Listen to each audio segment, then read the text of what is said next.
Praise the lord.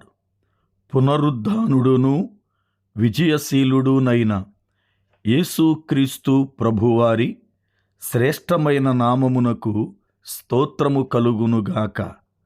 ఆమేన్. ప్రభువునందు ప్రియులారా, ఈ దినము ఫిబ్రవరి 16 ఆదివారపు ఉదయకాలము వేళ దేవుని వాక్యము వింటున్న మీ అందరికీ దైవజనునిగా నా హృదయపూర్వకమైన శుభములు. దేవుని నిత్యకృప, ఆయన సన్నిధి సదాకాలము మీకును మీ కుటుంబములకును తోడైయుండునుగాక. ఆమేన్. ప్రియులారా, ఎలా ఉన్నారు? మీరందరూ బాగున్నారా? మీ కుటుంబములోని చిన్న బిడ్డలు, పెద్దవారు అందరూ కూడా క్షేమముగా ఉన్నారా?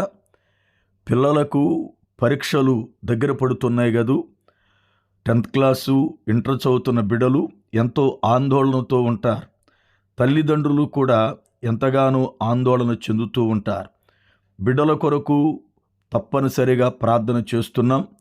అలాగనే ఎన్నో కుటుంబాలలో చెప్పుకోలేనటువంటి దుఃఖము ఉన్నటువంటి బిడ్డలున్నారు. ఆ బిడ్డల ఓదార్పు కొరకు, సమాధానం కొరకు ప్రార్థిస్తూ ఉన్నాం. అలాగునే వివాహ దినాలను, పుట్టినరోజులను జ్ఞాపకం చేసుకున్న బిడ్డలను గూర్చి ప్రార్థన చేస్తున్నాం. వివాహము కాని బిడ్డల కొరకు ప్రార్థన చేస్తున్నాం. వివాహమయ్యి దాంపత్య జీవితములో సమాధానము లేక విడిపోయిన బిడ్డల కొరకు ప్రార్థన చేస్తున్నాం. గర్భఫలము లేని వారి కొరకు ప్రార్థన చేస్తున్నాం. దేవుని యొక్క బిడ్డలుగా మనము చేయవలసిన పని ప్రార్థన. కార్యమును దేవుడు తప్పనిసరిగా చేస్తాడు.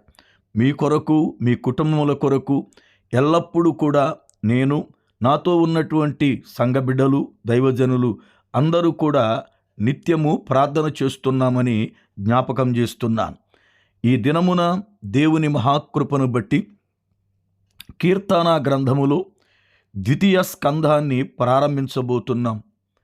ఈ 2వ స్కంధములో 42వ కీర్తన నుండి 72వ కీర్తన వరకు కీర్తనలు పొందుపరచబడ్డాయి. ఈ యొక్క 42వ కీర్తన నుండి 49వ కీర్తన వరకు, అలాగే 88వ కీర్తన కూడా కోరాహు కుమారులు రాసినట్లుగా లేఖనాలను చూస్తాం. ఈ దినమున దేవుని యొక్క వాక్యాన్ని ప్రార్థనాపూర్వకముగా వినడానికి సిద్ధపడదాం. రండి, వాక్యమును చదువుకుందాం. కీర్తన గ్రంథము 42వ కీర్తన మొదటి చరణం. దుప్పి నీటి వాగుల కొరకు ఆశపడునట్లు, దేవా నీ కొరకు నా ప్రాణము ఆశపడుచున్నది. ప్రార్థన. పరిశుద్ధుడవైన మా పరమ తండ్రి, మీకు వందనాలు, స్తోత్రాలు చెల్లిస్తున్నాం. మీ కనికరమును, మీ ప్రేమను బట్టి ప్రతిదినం మాతో మాట్లాడుతూ మమ్మలను ఎంతగానో బలపరుస్తున్నందుకు వందనాలు. ఈ దినమున వాక్యము వింటున్న మా ప్రియులందరినీ మీ చేతులకు అప్పగిస్తున్నాం. దీవించండి, బలపరచండి, కుటుంబాలకు క్షేమాభివృద్ధిని కలిగించండి. నశించిపోతున్న ప్రతి ఆత్మ రక్షింపబడినట్లుగా కనికరము చూపండి. కుటుంబాలలో ఉన్న ప్రతి అవసరతను తీర్చి బలపరచండి. యేసు నామమున ప్రార్థిస్తున్నాను పరమ తండ్రి. ఆమేన్. ప్రభువునందు ప్రియులారా, దేవుని యొక్క లేఖనములో కీర్తన గ్రంథం 42వ కీర్తన మనము ప్రారంభించుకున్నాం. ఈ కీర్తన అనేది కోరాహు కుమారులు రాసినట్లుగా లేఖనాన్ని చూస్తాం. అయితే ఈ కోరాహు ఎవరు అని అంటే, దేవుని యొక్క లేఖనాన్ని ఒక్కసారి మనము చూస్తే కోరాహు ఎవరో, తన యొక్క పరిస్థితులు ఏమిటో అర్థమవుతాయి. నిర్గమాకాండము 6వ అధ్యాయము, నిర్గమాకాండము 6వ అధ్యాయము 16వ వచనము నుండి చదువుతున్నాను. లేవి కుమారుల పేర్లు వారి వారి వంశాముల చొప్పున ఏవనగా, గెర్షోను, కహతు, మొరారి. లేవి 137 ఏండ్లు బ్రతికెను. గెర్షోను కుమారులు వారి వారి వంశావళుల చొప్పున లిబ్ని, షిమి. కహతు కుమారులు అమ్రాము, ఇస్సాహారు, హెబ్రోను, ఉజ్జీయేలు. కహతు 133 ఏండ్లు బ్రతికెను. మరారి కుమారులు మహలి, మూషి. వీరు తమ తమ వంశముల చొప్పున లేవి కుటుంబీకులు. అమ్రాము తన మేనత్త అయిన ఎకేబేదును పెండ్లి చేసుకొనెను. ఆమె అతనికి అహరోనును మోషేను కనెను. అమ్రాము 137 బ్రతికెను. ఇస్సాహారు కుమారులు కోరాహు, నెపెగ్గు, జిక్రీ, ఉజ్జీయేలు. దేవుని లేఖనములో కోరాహు ఎవరు అనంటే ఇస్సాహారు యొక్క కుమారుడు. ఇస్సాహారు ఎవరు అనంటే 18వ వచనం ప్రకారం కహతు యొక్క 2వ కుమారుడు, అనగా మోషే తండ్రి గారు కోరాహు తండ్రి అన్నాదమ్ములై ఉన్నారు. దేవుని యొక్క పిల్లలే వీరందరూ కూడా లేవీయులే. అయితే యాజకులుగా ఉన్నటువంటి వారిలో అహరోను సంతానాన్ని అమ్రాము సంతానాన్ని దేవుడు ఎన్నుకున్నాడు. అయితే కోరాహు దానికి ఇష్టపడక మేము కూడా ఆ యొక్క యాజకత్వం చేస్తామని తిరుగుబాటు చేశాడు. తిరుగుబాటు చేసిన దానిని బట్టి దేవుడు కోరాహు మీద కోపాన్ని రేపగా అతనితో పాటు ఏకీభవించిన వారు కూడా చనిపోయారు. కానీ కోరాహు కుమారులు కోరాహుతో ఏకీభవించలేదు గనుక వారు బ్రతికించబడ్డారు.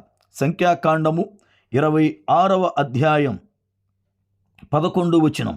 అయితే కోరాహు కుమారులు చావలేదు. ఎందుకని అని అంటే వారు తండ్రితో ఏకీభవించలేదు. తండ్రి దేవుని యొక్క సేవకులైన మోషే అహరోనులకు వ్యతిరేకముగా నడిచాడు. దేవుని చిత్తానికి అతడు లోబడలేదు. అయితే తండ్రి ఆ రీతిగా ఉన్నప్పుడు కుమారులు కూడా అదే రీతిగా ఉండాలి. కానీ ఆ రీతిగా ఉండక వారు తండ్రితో ఏకీభవించని కారణమున వారు తండ్రితో పాటు చనిపోకుండా వారు బ్రతికించబడ్డారు. బ్రతికించబడిన వారు దావీదు యొక్క కాలములో కోరాహీయులుగా పిలువబడుతూ మందిరము యొద్ద పరిచర్య చేసే గొప్ప కృపను పొందుకున్నారు. ఆ యొక్క కృపను బట్టే వారు చక్కని కీర్తనలు వ్రాశారు. వాటిని పరిశుద్ధాత్మ దేవుడు దైవ గ్రంథమందు పొందుపరిచాడు. ఆ కీర్తనలో ప్రథమ కీర్తన ఇప్పుడు మనం ప్రారంభించుకున్నాం. కోరాహు కుమారుల యొక్క కీర్తనలో 42వ కీర్తన మొదటి చరణం చదువుకున్నాం.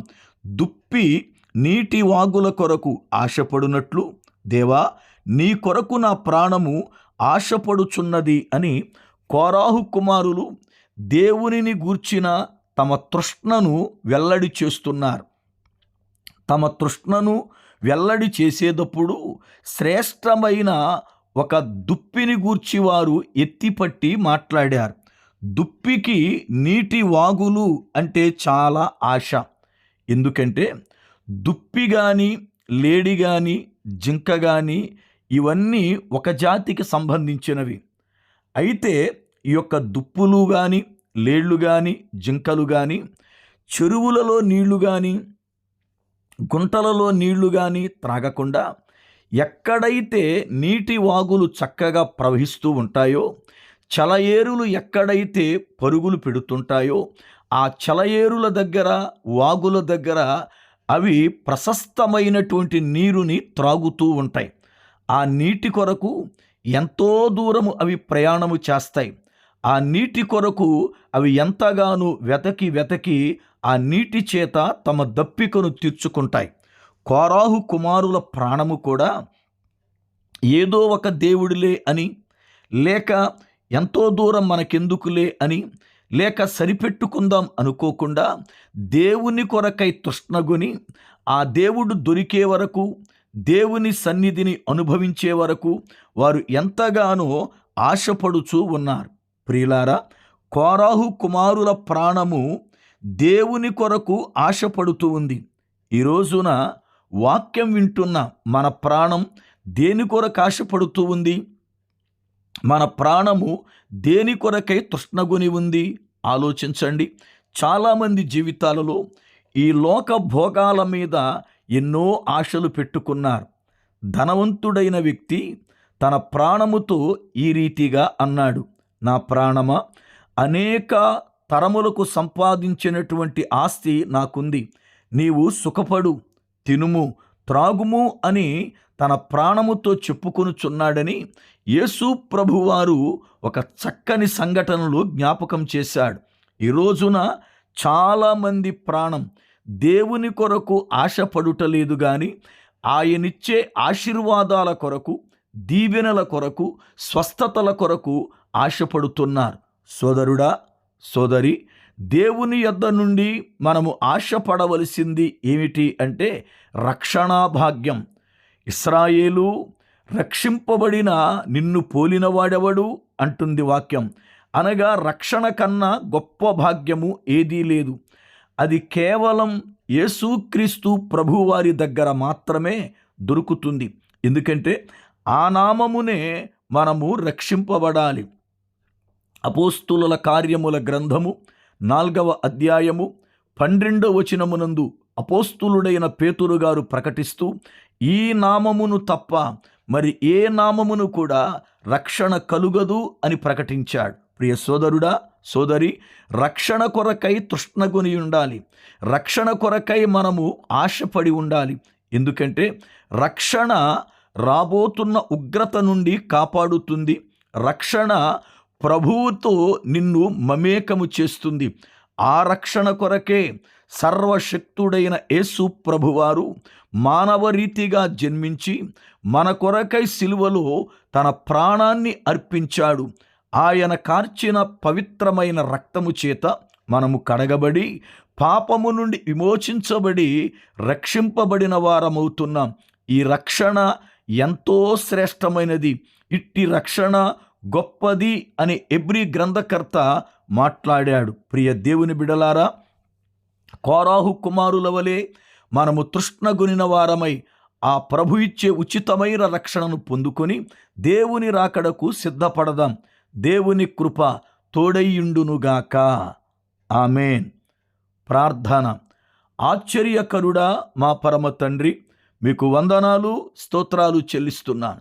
మీ కనికరము, ప్రేమను బట్టి మమ్మలను జ్ఞాపకం చేసుకొని వాక్యము ద్వారా ఈ దినం మాతో మాట్లాడినందుకు వందనాలు. వాక్యము విన్న ప్రతి బిడ్డను దీవించండి. నీ కనికరమును, నీ వాత్సల్యమును ప్రతి కుటుంబం పైన చూపండి. ప్రతి బిడ్డను ఆశీర్వదించండి. యేసు నామమున ప్రార్థిస్తున్నాను పరమ తండ్రి. ఆమేన్. మన పరమ తండ్రి అయిన దేవుని యొక్క ప్రేమ, ఆయన కుమారుడును మన రక్షకుడునైన యేసు ప్రభువారి శ్రేష్టమైన కృప, పరిశుద్ధాత్మ దేవుని యొక్క అన్యోన్య సహవాసము, ఆయన సన్నిధి సదాకాలం మనకి తోడైయుండునుగాక. ఆమేన్. ఆమేన్.